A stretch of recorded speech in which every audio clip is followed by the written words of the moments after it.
بسم الله الرحمن الرحيم.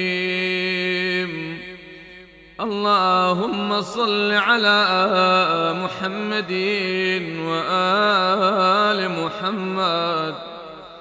يا علي يا عظيم يا غفور يا رحيم، أنت الرب العظيم الذي ليس كمثله شيء، وهو السميع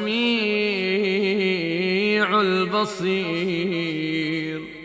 وهذا شهر عظمته وكرمته وشرفته وفضلته على الشهور، وهو الشهر الذي فرضت صيامه علي، وهو شهر رمضان الذي أنزلت فيه القرآن هدى للناس وبينات من الهدى والفرقان، وجعلت فيه ليلة القدر وجعلتها خيرا من 1000 شهر.